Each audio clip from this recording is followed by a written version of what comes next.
Hi all. So ഇന്നത്തെ വീഡിയോയിൽ MCP server എന്താണ്, അതെങ്ങനെയാണ് യൂസ് ചെയ്യുന്നതെന്നാണ് ഞാൻ പറയാൻ പോകുന്നത്. സോ ബേസിക്കലി ഇപ്പോൾ എല്ലാവർക്കും കാണാവുന്ന പോലെ എല്ലാവരും ഇപ്പം ക്ലോഡും ജെമിനിയും ചാറ്റ് ജിപിടി ഒക്കെ യൂസ് ചെയ്യുന്നുണ്ട്. ഇപ്പോൾ കറൻ്റ്ലി നമ്മൾ യൂസ് ചെയ്യുന്നത് ചിലപ്പം ജസ്റ്റ് ഇങ്ങനെ ക്ലോഡ് ഓപ്പൺ ചെയ്യുന്നു, ഇതിൻ്റെ അകത്ത് നമുക്ക് വേണ്ട കാര്യം ചോദിക്കുന്നത്. ഇപ്പോൾ നമുക്കൊരു ഡാറ്റയുണ്ട്.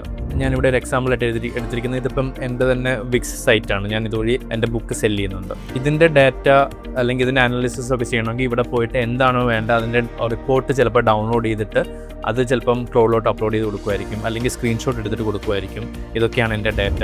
സോ MCP സെർവർ എന്താണിത്, ഇതിനെ ഭയങ്കരമായിട്ട് ഈ ഒരു ഓരോ പ്രാവശ്യം നിങ്ങൾ ചാറ്റിനോട്ട് ഓരോ ഇൻസൈറ്റ് ഇട്ട് സ്ക്രീൻഷോട്ട് എടുത്തോ അല്ലെങ്കിൽ ഡൗൺലോഡ് ചെയ്തിട്ട് കൊടുക്കുന്നതിന് പകരം അതിനെ ഓട്ടോമേറ്റ് ചെയ്യുക, അതിനെ ഈസി അപ്പ് ചെയ്യുന്നതാണ് ബേസിക്കലി MCP ചെയ്യുന്നത്. നിങ്ങൾക്ക് ഇമേജിൽ കാണുന്ന പോലെ ക്ലോഡും നിങ്ങളുടെ സ്ലാക്കോ അല്ലെങ്കിൽ ഡ്രൈവ് ഒക്കെ ആയിട്ട് കണക്ട് ചെയ്യുകയാണെങ്കിൽ ഇച്ചിരി പാടായിരുന്നു. ഇപ്പം എന്ന് പറഞ്ഞു കഴിഞ്ഞാൽ നടുക്കൊരു MCP സെർവർ ലൈക്ക് നിങ്ങൾക്ക് നിങ്ങളുടെ LLM എന്താണോ ഗൂഗിൾ ഡ്രൈവായിട്ട് കണക്ട് ചെയ്യണമെങ്കിൽ ഗൂഗിൾ ഡ്രൈവിൻ്റെ MCP സെർവറായിട്ട് കണക്ട് ചെയ്താൽ മതി. ഓട്ടോമാറ്റിക്കലി നിങ്ങളുടെ ഡ്രൈവിലുള്ളതെല്ലാം നിങ്ങളുടെ ക്ലോഡിന് കോണ്ടെക്സ്റ്റ് കിട്ടും. ബേസിക്കലി ഇത്രയേ ഉള്ളൂ. ഇപ്പോൾ നിങ്ങൾ വിക്സിലാണ് ഒരു വെബ്സൈറ്റ്, നിങ്ങളുടെ ഇ-കൊമേഴ്സ് വെബ്സൈറ്റ് ഉണ്ടാക്കിയിരിക്കുന്നെങ്കിൽ ജസ്റ്റ് ക്ലോഡിൽ പോവുക. ക്ലോഡിൽ ഇൻബിൽഡായിട്ട് കണക്റ്റേഴ്സ് എന്നൊരു ഓപ്ഷൻ ഉണ്ട്. അവിടെ പോയി ആഡ് കണക്റ്റേഴ്സ് ക്ലിക്ക് ചെയ്യുക. ബ്രൗസ് കണക്ടറിൽ പോവുക. അവിടെ ജസ്റ്റ് വിക്സ് എന്ന് സെർച്ച് ചെയ്താൽ നിങ്ങൾക്ക് വിക്സ് ഡയറക്റ്റ് ചെയ്യാൻ പറ്റും. എല്ലാ കാര്യങ്ങളും ഡയറക്റ്റ് സെർച്ച് ചെയ്താൽ കിട്ടത്തില്ല. ഇപ്പോൾ ഷോപ്പിഫൈ ആണെങ്കിൽ ഡയറക്റ്റ് സെർച്ച് ചെയ്ത് കഴിഞ്ഞാൽ ഇവിടെ കണക്ഷൻ ഇപ്പോൾ അവൈലബിൾ ആണ്. അതല്ലാതെ ഇപ്പം നിങ്ങൾക്ക് സ്റ്റോക്കൊക്കെ ട്രേഡ് ചെയ്യുന്ന ഒരാൾക്ക് കൈറ്റ് എന്ന് പറഞ്ഞ സാധനം അറിയായിരിക്കും. അപ്പം അതിൻ്റെ ആണെങ്കിൽ ഇവിടെ ഡയറക്റ്റ് ആപ്പ് സ്റ്റോറിലില്ല. ഞാൻ കസ്റ്റമായിട്ട് എൻ്റെ കൈറ്റ് കസ്റ്റമായിട്ട് കണക്ട് ചെയ്തേക്കുക. അപ്പോൾ രണ്ട് രീതിയുണ്ട്. കസ്റ്റമായിട്ട് ചില ആപ്പുകൾ നിങ്ങൾ ഗൂഗിളിൽ പോയിട്ട് കസ്റ്റമായിട്ട് കണക്ട് ചെയ്യണം. ചിലത് ഇവരുടെ ആപ്പ് സ്റ്റോറിൽ തന്നെ കാണും. ഇപ്പോൾ വിക്സിൻ്റെ ആണെങ്കിൽ ആപ്പ് സ്റ്റോറിൽ തന്നെ ഉണ്ട്. സെർച്ച് ചെയ്യുക, ഷോപ്പിഫൈ ആണ് അത് ചെയ്യുക, അതേ ക്ലിക്ക് ചെയ്യുക, കണക്റ്റ് എന്നുള്ള ബട്ടനെ കൊടുക്കുക. കണക്ട് ചെയ്ത് കഴിയുമ്പം എന്തൊക്കെ അലോ ചെയ്യണം, ഡിസലോ ചെയ്യണം, അങ്ങനത്തെ കാര്യങ്ങളൊക്കെ ചോദിക്കും. അതൊക്കെ ഓക്കെ കൊടുത്തു കഴിഞ്ഞാൽ ഓട്ടോമാറ്റിക്കലി നിങ്ങളുടെ വിക്സ് ഇവിടെ വരും, ഇവിടെ കാണാൻ പറ്റും. അത് ടേൺ ഓൺ ചെയ്ത് കൊടുത്താൽ നിങ്ങളുടെ വിക്സ് എന്ന് പറഞ്ഞ ഇ-കൊമേഴ്സ് പ്ലാറ്റ്ഫോമിലുള്ള ഡാറ്റ എല്ലാം ഓട്ടോമാറ്റിക്കലി ക്ലോഡിന് കിട്ടും. അപ്പോൾ ഇനി നിങ്ങൾക്ക് ഓരോ പ്രാവശ്യവും എടുത്ത് ചോദിക്കേണ്ട. ജസ്റ്റ് ഇവിടുത്തെ ചാറ്റ് ഓപ്പൺ ചെയ്തിട്ട് how is my last 7 days sales going എന്ന് ഇവിടെ തന്നെ ചാറ്റ് കൊടുത്തു കഴിഞ്ഞാൽ വിക്സിൽ പോയിട്ട് വിക്സിൻ്റെ MCP സെർവറൊക്കെ കറക്റ്റായിട്ട് കണക്ട് ചെയ്തിട്ടുണ്ടെങ്കിൽ അതിൽ പോയി ലോഡ് ചെയ്തുകൊണ്ട് വരും. ഇതിപ്പം ഇത് വേറൊരു കണക്ടറുമായിട്ട് ഞാൻ കണക്ട് ചെയ്തിട്ടുണ്ട്, ഹൈ ലെവലിൻ്റെ.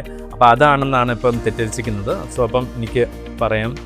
സോ ഇപ്പോൾ ഓൾറെഡി ഞാൻ എൻ്റെ CRM കണക്ട് ചെയ്തിട്ടുണ്ട് ഉള്ളതുകൊണ്ട് സെയിൽസ് എന്ന് പറഞ്ഞപ്പം അത് വിചാരിച്ച് CRMലെ ഡേറ്റയാണ് വേണ്ടതെന്ന് വിചാരിച്ചു. കറക്റ്റ് ചെയ്ത് പറഞ്ഞു കൊടുത്തു വിക്സിലെയാണ് വേണ്ടത്. അപ്പം വിക്സ് ഞാൻ ഓട്ടോമാറ്റിക്കലി MCP സെർവറായിട്ട് കണക്ട് ചെയ്തിട്ടുള്ളതുകൊണ്ട് ഇപ്പം നേരെ വിക്സിൽ കയറി സൈറ്റിൻ്റെ പേര് കൊടുത്തു. എൻ്റെ വിക്സിൻ്റെ അകത്ത് മൾട്ടിപ്പിൾ സൈറ്റ് ഉള്ളതുകൊണ്ട് ചോദിച്ചുകൊണ്ട് ഞാൻ എൻ്റെ സൈറ്റിൻ്റെ പേര് കൊടുത്തു. അപ്പം ചിലപ്പം ഓരോ ആക്ഷൻസ് ചെയ്യാൻ വേണ്ടി ഓൾവേസ് അലോ ഡിനേ എന്നൊക്കെ ചോദിക്കും. അതപ്പം അലോ ചെയ്ത് കൊടുത്താൽ മതി. യെസ്, ഇത് കണ്ടോ. ഇപ്പോൾ ലാസ്റ്റ് 7 days ഇത്ര രൂപയുടെ ഓർഡറാണ് വന്നിരിക്കുന്നത്, ഇത്രയും ഓർഡേഴ്സാണ് വന്നിരിക്കുന്നത്. ഇതാണ് ഓരോ ദിവസത്തെ സെയിലും പുള്ളി ചെയ്തുകൊണ്ട് വന്നു, റൈറ്റ്. അപ്പം how can I improve my sales this week എന്ന് ചോദിക്കാം. അതിന് ആ ഡേറ്റ എല്ലാം ഉള്ളതുകൊണ്ട് ജസ്റ്റ് ചോദിച്ചാൽ മതി. ഓക്കെ, ഇതാണ് എൻ്റെ ലാസ്റ്റ് വീക്കിലെ സെയിൽ, ഇനി അടുത്ത വീക്കിലെ സെയിൽ എങ്ങനെ ഇമ്പ്രൂവ് ചെയ്യാം അതിനോട് ചോദിച്ചു കഴിഞ്ഞാൽ ബേസിക്കലി ചെയ്യുന്നത് ക്ലോഡിൻ്റെ ആ ഇൻ്റലിജൻസ് ഉണ്ടല്ലോ, ലൈക്ക് ഇ-കൊമേഴ്സിലെ ഇൻ്റലിജൻസും ഡാറ്റ അനലിറ്റിക്സ് ഇൻ്റലിജൻസും എല്ലാം ഓട്ടോമാറ്റിക്കലി നമ്മുടെ വിക്സിലുള്ള ഡാറ്റയായിട്ട് കണക്റ്റഡ് ആണ്. നമ്മൾ വേറെ ഇൻപുട്ട് ഒത്തിരി കൊടുക്കേണ്ട. നമ്മൾ കറക്റ്റ് ക്വസ്റ്റ്യൻസ് ചോദിച്ചു കഴിഞ്ഞാൽ അത് അങ്ങോട്ടും ഇങ്ങോട്ടും ഇൻട്രാക്ട് ചെയ്ത് വേണ്ട ഡാറ്റ ഈ പറഞ്ഞ ക്ലോഡ് വിക്സിലിൻ്റെ അകത്ത് പോയിട്ട് വിക്സിൽ ഏതൊക്കെ ഡാറ്റയാണോ നമ്മുടെ സെയിൽസിൻ്റെ ഇമ്പാക്റ്റ് നോക്കുന്നത്, അതായത് കൺവേർഷൻ റേറ്റ് നോക്കും, പേജ് വ്യൂസ് നോക്കും, നമ്മുടെ ലാൻഡിങ് പേജിൻ്റെ ഒപ്റ്റിമൈസ്ഡ് ആണോ നോക്കും. അങ്ങനത്തെ കാര്യങ്ങളെല്ലാം നോക്കിയിട്ട് ഒരു എക്സ്പേർട്ട് പോലെ നമുക്ക് റെക്കമെൻഡേഷൻസ് തരും. ചില കാര്യങ്ങൾ ഇപ്പോൾ പ്രൈസ് ചേഞ്ച് ചെയ്യാനൊക്കെ ആണെങ്കിൽ ഇതിനോട് തന്നെ പറഞ്ഞു കഴിഞ്ഞാൽ വിക്സിൽ പോയിട്ട് പ്രൈസ് ചേഞ്ച് ചെയ്തിട്ടൊക്കെ വരും. അതിൻ്റെ ഒരു എക്സാമ്പിൾ എന്ന് വെച്ച് കഴിഞ്ഞാൽ എൻ്റെ ബുക്കിൻ്റെ പ്രൈസ് 590 ആയിരുന്നു. അപ്പം ഒരു എക്സ് എമൗണ്ട് ഓഫ് പ്രോഫിറ്റ് കിട്ടുന്നുണ്ടായിരുന്നു പെർ മന്ത്. അപ്പം ഞാൻ ഇത് കണക്ട് ചെയ്ത് ഒത്തിരി അപ്പ് ആൻഡ് ഡൗൺ പോയപ്പോൾ എന്നോട് പറഞ്ഞു നിങ്ങളുടെ കൺവേർഷൻ റേറ്റ് 5% ആയതുകൊണ്ട് ഈ 590 690 ആക്കിയാലും ഈ കൺവേർഷൻസ് കുറയത്തില്ല. കാരണം ഇൻഡസ്ട്രിയിൽ എബോവ് ആവറേജ് കൺവേർഷൻസ് ഉള്ളതുകൊണ്ട് നിങ്ങളുടെ ഇപ്പോൾ പ്രൈസ് കുറച്ചാണ് ഇപ്പോൾ നിങ്ങൾ ഇട്ടിരിക്കുന്നത്. നിങ്ങളുടെ പ്രോഫിറ്റ് കിട്ടണമെങ്കിൽ ജസ്റ്റ് 690 ആക്കി നോക്കാൻ ആ ലെവൽ ഇൻസൈറ്റ് ക്ലോഡ് തന്നു. ഞാനത് ചെയ്തപ്പോൾ അടുത്ത മന്തിൽ ഏകദേശം ഒരു 30% മോർ പ്രോഫിറ്റിൽ എനിക്ക് സെയിൽസ് ക്ലോസ് ചെയ്യാൻ പറ്റി. സോ ആ ലെവലിൽ നമുക്ക് MCP സെർവർ ഉണ്ടെങ്കിലും അപ്പം ഞാൻ നോക്കിയപ്പം ഇതുണ്ടോ biggest opportunity this week is card recovery എന്ന് പറഞ്ഞിട്ട് കണ്ടോ 7 അബാൻഡൻ ചെക്കൗട്ട്സ് ഉണ്ടായിരുന്നു, അതിന് റിക്കവർ ചെയ്യാൻ ശ്രമിച്ചിട്ടില്ല. അപ്പോൾ അതാണ് അതിൻ്റെ ഒരു എക്സാമ്പിൾ പറഞ്ഞിട്ടുണ്ട്. ഇങ്ങനെ ഒരു യൂസർ രാവിലെ 8 മണിക്ക് അബാൻഡൻ ചെയ്തു, എന്നിട്ട് 90 മിനിറ്റ്സ് കഴിയുമ്പോൾ തിരിച്ചു വരികയും ചെയ്തു. അപ്പം അതാണ് ഇപ്പം ഞാൻ അടുത്ത ആക്ടിൽ ചെയ്യേണ്ടത്, അബാൻഡൻ കാർട്ട് ഇമെയിൽ ആക്ടിവേറ്റ് ചെയ്യുക എന്നുള്ളതാണ്. സോ ഇതുപോലെ നമ്മൾ ഇഷ്ടം ബെറ്റർ ക്വസ്റ്റ്യൻസ് ചോദിച്ചാൽ നമ്മൾ കറക്റ്റ് ആൻസേഴ്സ് കിട്ടും.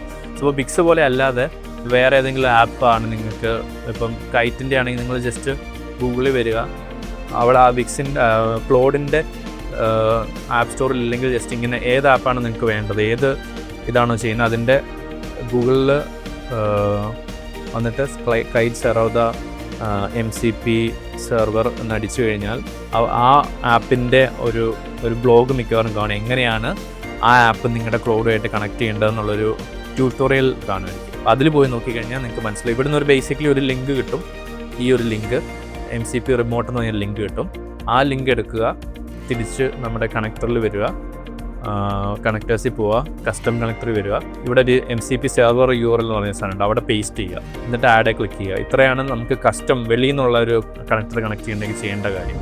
അങ്ങനെ കണക്ട് ചെയ്താൽ ഓട്ടോമാറ്റിക്കലി ഈ ആപ്പ് സ്റ്റോർ ഇല്ലെങ്കിലും അവരുടെ MCP സെർവറായിട്ട് കണക്ട് ചെയ്തിട്ട് ഇപ്പോൾ സ്റ്റോക്കൊക്കെ ട്രേഡ് ചെയ്യുന്ന ഒരാൾക്ക് ഭയങ്കര ഹെൽപ്ഫുൾ ആയിരിക്കും. ഇപ്പം 50-100 സ്റ്റോക്സ് ഒക്കെ ഉണ്ടെങ്കിൽ മാനുവലി ഓരോ സ്റ്റോക്ക് നോക്കി എന്ത് ചെയ്യണം എന്ന് പറയുന്നത് കഴിയും ബെറ്റർ ആ സ്റ്റോക്ക് ബ്രോക്കറിൻ്റെ MCP ആയിട്ട് കണക്ട് ചെയ്താൽ AI അത് മുഴുവൻ റീഡ് ചെയ്തിട്ട് റെക്കമെൻഡേഷൻസ് തരാൻ പറ്റും. സോ ഇതാണ് MCP എന്താണ്, അതിൻ്റെ ഒരു പ്രാക്ടിക്കൽ യൂസ് കേസാണ് ഞാൻ എൻ്റെ ഒരു എക്സാമ്പിൾ വെച്ചിട്ടാണ് കാണിച്ചത്. അപ്പം നിങ്ങൾ യൂസ് ചെയ്യുന്നത് ഇപ്പം നിങ്ങൾ CRM ഏതെങ്കിലും പോപ്പുലർ CRM ഉപയോഗിക്കുന്നുണ്ടെങ്കിൽ അത് കണക്ട് ചെയ്യണം.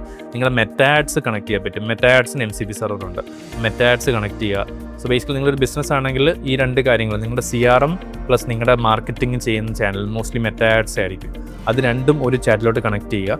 പിന്നെ നിങ്ങൾക്ക് വേറെ തേർഡ് പാർട്ടി ഇപ്പോൾ ഷിപ്പിംഗ് പാർട്ണറുണ്ട്, ഷിപ്പ് റോക്കറ്റ് എന്ന് പറഞ്ഞുകൊണ്ട് അവരുടെ MCPയും കണക്ട് ചെയ്യുക. കോണ്ടെക്സ്റ്റ് ഓഫ് ദി ബിസിനസ് ഒരു ഷീറ്റോ അല്ലെങ്കിൽ നമ്മുടെ പ്രൊജക്ട് മാനേജ്മെൻറ്റ് ടൂളോ അല്ലെങ്കിൽ മിനിറ്റ്സ് ഓഫ് ദി മീറ്റിംഗ് ഉണ്ടല്ലോ, ഓരോ മീറ്റിംഗ് അതൊക്കെ സേവ് ചെയ്യുന്ന പ്രൊജക്ട് മാനേജ്മെൻറ്റ് ആണെങ്കിൽ അതും കൂടെ കണക്ട് ചെയ്താൽ ഓട്ടോമാറ്റിക്കലി ഇതിൻ്റെ എല്ലാത്തിൻ്റെയും കോണ്ടെക്സ്റ്റ് ക്ലോഡിന് കിട്ടും. അപ്പോൾ Claude will always be updated about what's going in your business. അപ്പം നമുക്ക് ജസ്റ്റ് ഒന്ന് ബ്രെയിൻ സ്റ്റോം ചെയ്യണമെങ്കിൽ ചോദിച്ചാൽ മതി, ഓക്കെ കഴിഞ്ഞ മാസത്തെ എൻ്റെ സെയിൽസ് എങ്ങനെയുണ്ടായിരുന്നു compared to last year's sales, അപ്പം ഞാൻ എന്താണ് ഇപ്പോൾ ചെയ്യേണ്ടത്, ടു ഡൂസ് എനിക്ക് തരാം. ഒരു മീറ്റിംഗ് നടത്തുമ്പോൾ നമുക്ക് ഒരു 3 to 5 ടു ഡൂസ് അത് ജനറേറ്റ് ചെയ്ത് തരും, അതിൻ്റെ മേളിൽ ബ്രെയിൻ സ്റ്റോം ചെയ്താൽ മതി. സോ ഇതൊക്കെയാണ് എനിക്ക് ഈ MCP സെർവറിനെ കുറിച്ച് പറയാനുള്ള കാര്യം. Thank you.